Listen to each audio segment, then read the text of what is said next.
The night was heavy with silence. Only the crickets dared to sing. A shadow moved behind the tall palm trees, watching. In the middle of the village square, two figures stood, hands tightly clasped, breathing heavily. Their clothes were soaked with sweat and fear. "Are you sure about this, Daniel?" The girl whispered, her voice shaking. Daniel didn't answer immediately. His eyes were fixed on the dark path ahead, the path that led to the forbidden shrine. He knew what they were about to do could cost them their lives. But he squeezed her hand tighter and whispered back, "I would rather die than live without you." A sudden rustle in the bushes made them freeze. Then came the sound of footsteps. Slow, steady, watching, waiting. Now, let's dive into the main story. The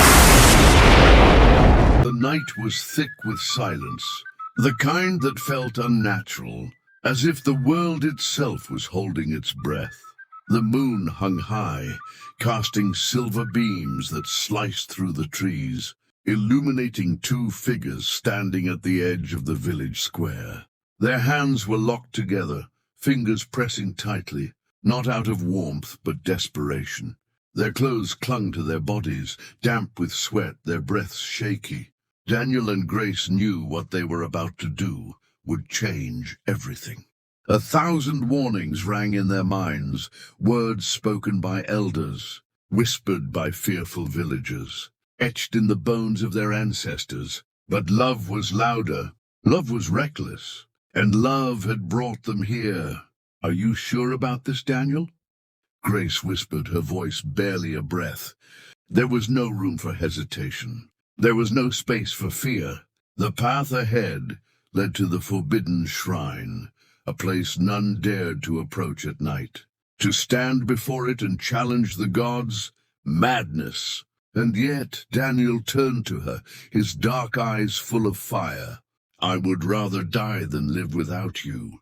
The rustling of leaves behind them sent a sharp wave of fear through their spines. Something or someone was watching. Slow, deliberate footsteps echoed through the darkness, pressing against the silence like an unspoken warning. The weight of tradition, of history, of centuries of unbroken law bore down upon them. This was no ordinary defiance. This was a war against the gods. The air grew heavier, thick with the scent of earth and something unspoken.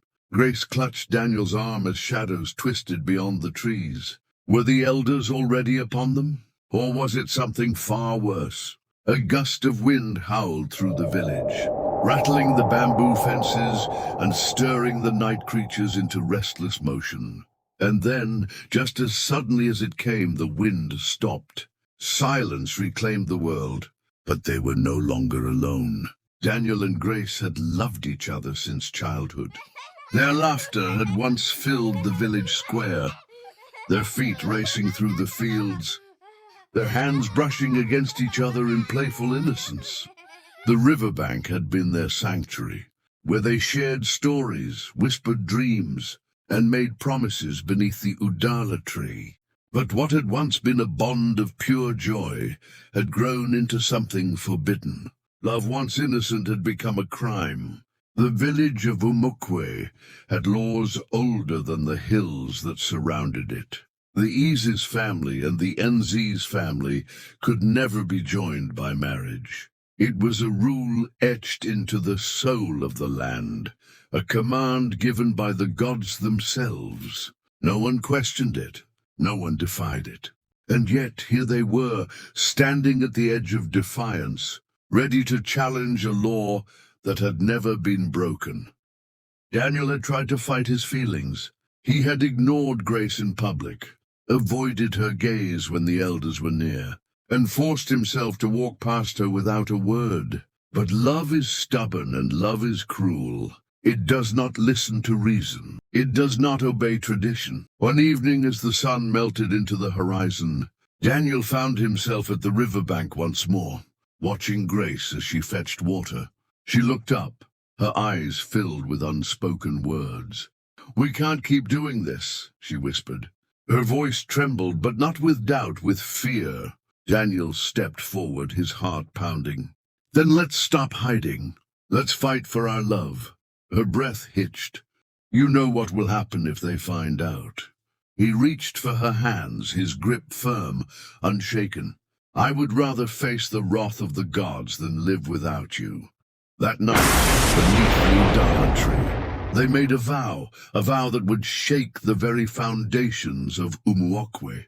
The night after Daniel and Grace made their vow, an eerie stillness settled over Umuokwe. The air was heavy, thick with something unseen, something ancient. The elders whispered that the gods had been disturbed, that the spirits who guarded the village's laws had opened their eyes.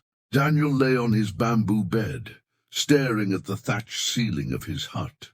His heart pounded with the weight of his decision. He had challenged tradition. He had spoken words that no man before him had dared to utter. The fear of the unknown clawed at him, but something greater burned in his chest. Love, defiance, a refusal to bend beneath rules he did not understand. Outside, the wind carried strange voices, voices that seemed to come from the earth itself. Some said the spirit spoke in the wind. Tonight, Daniel believed it. Grace was not at peace either. In the Easy's compound, her mother's voice rang in her ears. "You are playing with fire, my daughter," Lolo Adaku had warned. "You are dragging death to our doorstep." But Grace did not believe in the gods' wrath, not like they did. If the gods were so powerful, why would they forbid love? Why would they plant love in her heart, only to curse her for it? She lay awake, listening to the distant sounds of drums in the night. The village was preparing for the new Yam Festival, an event where the gods were honored, where sacrifices were made to cleanse the land. A shiver ran down her spine. What if they were planning something else? What if the gods had already sent their punishment? The thought clung to her like a shadow, refusing to let go. The morning was unusually cold, the kind of cold that seeped into bones and left a warning in its wake. Daniel had barely stepped out of his hut when he heard the news. The Council of Elders had summoned him. The oldest and most powerful men in Umuokwe sat beneath the sacred Iroko tree, their faces carved with years of wisdom and warning. They did not summon men for trivial matters. This was a judgment. Daniel knew it the moment he arrived. The elders sat in a circle, their eyes unreadable. The oldest among them, Nzeukwu, spoke first. His voice was slow, deliberate. "The gods do not sleep, my son," he said. "They have seen what you have done." Daniel's throat was dry, but he stood firm. "What have I done?" he asked, though he already knew. The murmurs around the circle grew louder. Another elder, Chief Okonkwo, leaned forward. "You have spoken love where love is forbidden. You have dared to tie your fate to the Iza's daughter. You know the laws, yet you have broken them." Grace was also summoned, dragged by the hands of her uncles into the gathering of elders. Her father, Ezu Namdi, stood at the center, his expression dark with anger and something else, fear. "Grace, my daughter," he said, his voice dangerously low. "Tell them it is a lie. Tell them you do not love this boy." Her lips trembled, but she did not lower her eyes. "I cannot, father. I love him." A sharp intake of breath rippled through the crowd. Daniel felt his chest tighten. It was one thing for him to stand against the village. It was another for Grace to defy her father. The ease, the voice of the gods themselves. The air shifted thick with tension. The elders looked at one another, waiting for someone to speak the words they all feared. Nzeukwu finally spoke. "Then you have invited death upon yourselves." The new Yam Festival arrived, but the celebration was clouded with whispers. The villagers spoke of Daniel and Grace in hushed tones. their voices laced with fear and curiosity. Would the gods punish them? Would they strike them down before the eyes of the people? The fear was tangible, thick like smoke. The festival drums beat louder than ever, but beneath the rhythm was an unspoken dread. Daniel and Grace were being watched, not just by the elders, not just by their families, but by the spirits of the land. The shrine priest, a man feared even by the Ease, stepped forward to address the people. He was tall, his face painted in sacred chalk, his eyes hollow as if he saw beyond the world of the living. "The gods have been angered," he declared, his voice carrying through the crowd like a curse. "A great sin has been committed." Grace felt her heart pound. She knew where this was going. The priest lifted his staff, pointing at her and Daniel. "These two have mocked the gods. They have dared to challenge the laws that have guided our people for centuries." The crowd was silent, waiting. The priest continued, "And now the gods demand justice." A murmur swept through the people. Justice. There was only one kind of justice for breaking. Sacred laws, sacrifice. Daniel felt Grace's fingers dig into his palm. He turned to her, whispering, "We run, tonight." Her eyes widened in fear, but she nodded. They had no choice. The gods had spoken, and their fate had been sealed. That night, under the cover of darkness, Daniel and Grace slipped away from their huts, their footsteps light as feathers. The village was asleep, or so they thought. They ran through the narrow paths, past the marketplace, past the yam barns, past the river where they had once played as children. The village boundary was near. Freedom was close. But then a sound, a rustling in the bushes. Then another. They weren't alone. A flicker of torchlight illuminated the path ahead. The villagers had anticipated their escape. They had been waiting. "There they are!" a voice shouted. In an instant the night exploded with movement. Shadows lunged forward, hands reaching, voices screaming. Daniel grabbed Grace's hand and pulled her forward, his legs moving faster than they ever had before. "We have to make it to the boundary," he gasped. But the villagers were faster. Hands grabbed at their clothes, yanking them back. Grace screamed. Daniel fought, but it was too late. The shrine priest stepped forward, his face unreadable. "You cannot run from fate," he said. His voice was calm, almost sorrowful. "The gods will have what is theirs." Daniel and Grace were dragged back into the village, their dream of escape crushed beneath the weight of tradition. The punishment awaited them, and this time there was no running. The village square was silent, save for the crackling of torches and the distant hoot of an owl. The entire village had gathered, standing in a wide circle around Daniel and Grace. Their wrists were bound with thick ropes, their clothes torn from the struggle. The shrine priest stood in front of them, his staff planted firmly in the ground. Behind him, the Ease sat on his wooden throne, his face cold, unreadable. The elders stood beside him, their expressions set in stone. "You have broken the sacred law," the priest declared, his voice carrying over the crowd. "The gods demand justice. There is only one punishment for your crime, death." A murmur rippled through the crowd. Some nodded in agreement, but others shifted uncomfortably. Not all believed in the gods' wrath as strongly as the elders did. Some saw love, not defiance, but no one dared to speak against the priest. His words were the gods' words. Grace's mother, Lolo Adaku, fell to her knees before the Iz. "Please, my husband," she pleaded, her voice cracking. "She is our daughter." But the Iz did not look at her. His hands gripped the armrests of his throne, as if holding himself together. "The gods have spoken. he said, his voice hollow. Their will must be done. Grace turned to Daniel, her eyes glistening with unshed tears. I will not let them take you from me, she whispered. Daniel clenched his fists, his body tense. Then we die together. The priest raised his hands, signaling for silence. The gods have given a choice, he said, his gaze sweeping over the crowd. A test of their mercy. If they wish to live, they must prove their love is stronger than the will of the gods. The villagers exchanged uneasy glances.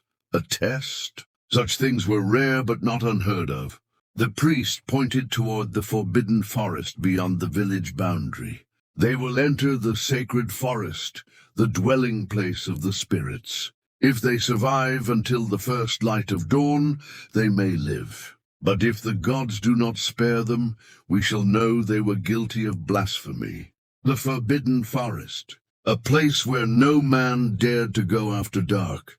It was said to be home to the wandering spirits of those who had angered the gods. No one who entered ever returned.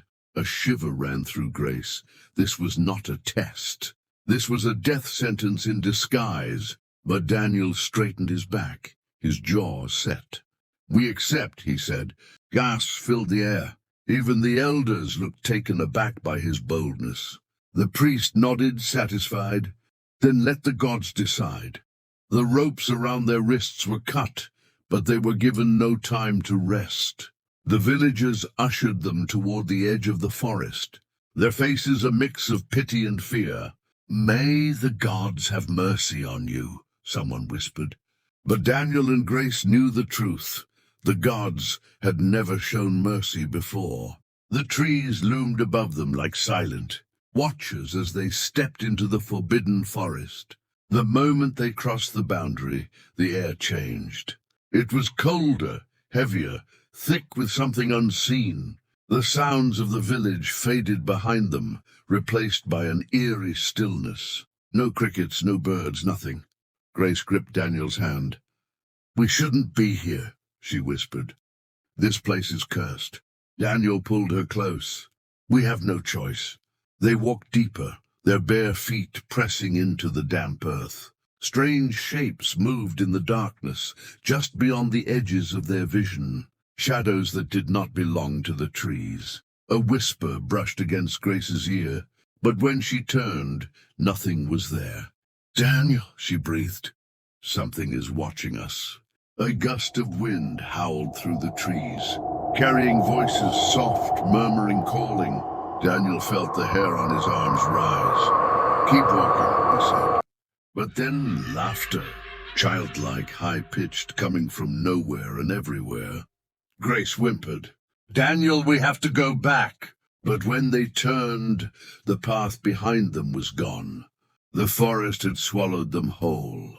The laughter faded, replaced by whispers. The air grew even colder, biting against their skin. And then from the shadows a figure emerged, a woman dressed in white, her feet barely touching the ground. Her eyes were hollow, empty black voids. Leave, she whispered, her voice layered with echoes. This place is not for the living. Grace clutched Daniel's arm. Who are you? The spirit tilted her head, her form flickering like mist. I was once like you, she murmured. In love, defiant, but the gods do not forgive. Daniel stepped forward. Then help us, he pleaded. Show us the way out. The spirit's expression darkened. There is no way out, she said. You have been chosen. The gods are watching. Her voice dropped to a whisper. Run, run before they come. And then she was gone. The trees groaned, the ground trembled. Something was waking, and it was coming for them. A roar shattered the silence. It was not human. It was deep, guttural, filled with rage. The trees shook, leaves rustling violently. Daniel grabbed Grace's hand. Run! They sprinted through the darkness, their feet pounding against the earth. The sound of snapping branches followed them. something massive moving in the shadows. "It's coming!" Grace cried. Daniel didn't look back. He knew whatever it was not meant to be seen. Ahead, a faint light flickered through the trees. A clearing. Hope surged in Daniel's chest. There! But before they could reach it, something slammed into him from the side. He crashed to the ground, the wind knocked from his lungs. Grace screamed. He looked up and saw it. A beast, its eyes glowing like burning coals, its body shifting between flesh and smoke. A guardian of the gods, the final test. And they were losing. Daniel struggled, kicking against the beast's grip. "Grace, run!" he choked out. But she didn't run. Instead, she grabbed a sharp rock from the ground and struck the beast's arm. It roared in pain, releasing Daniel. He gasped, scrambling to his feet. They ran again, the beast roaring behind them. The clearing was just ahead. If they could just reach it. The beast lunged again, but as it did, something else happened. A blinding light exploded from the clearing, washing over them. The beast screeched, stumbling backward. The spirit's voice echoed in the air. "The gods have seen your love. They have seen your courage." The light pulsed brighter, and they have decided. Daniel and Grace collapsed into the clearing, panting. The beast was gone. The whispers had faded, and above them the first light of dawn touched the trees. They had survived. A gust of wind carried the spirit's final words. "The gods have spared you. Go and never return." When they stepped back into the village, the people gasped. No one had expected them to return. The priest knelt, his face pale. "The gods have spoken," he murmured. "They live." The Easy stared at his daughter, something breaking in his gaze. "You defied the gods," he whispered, "and yet they spared you." He looked at Daniel. Perhaps the law was wrong. The law was changed. The curse was lifted. And in time, Daniel and Grace were wed. Their love had rewritten history, and their story would be told for generations. The forbidden vow had become a sacred one. The story of Daniel and Grace teaches several important lessons. 1. Love is powerful and unstoppable. True love is not bound by rules or traditions. It has the strength to challenge even the strongest barriers and survive against all odds. 2. Courage to challenge unjust traditions. Not all traditions are fair or just. Sometimes, it takes brave individuals to stand against outdated customs and bring change. 3. The gods, or fate, do not always punish defiance. The villagers believed that breaking the law would bring immediate punishment, but Daniel and Grace's survival proved that love and courage can earn divine mercy. 4. Fear can blind a community. Many villagers follow the tradition simply out of fear, without questioning its fairness. This shows how people often accept things without considering whether they are right or wrong. 5. Change is possible. Even the most rigid laws can be rewritten. What was once considered forbidden can become accepted if people are willing to fight for it. 6. Sacrifice and perseverance bring rewards. Daniel and Grace endured suffering and risked their lives, but in the end, their love changed the future of their people. The story reminds us that love, courage, and determination can rewrite destiny and create a better world. These are strong and meaningful lessons that make Daniel and Grace's story not just a tale of love but also a powerful message about change, courage, and the strength of the human spirit. Their journey challenges blind obedience to tradition and shows that true love and determination can reshape even the most deeply rooted beliefs.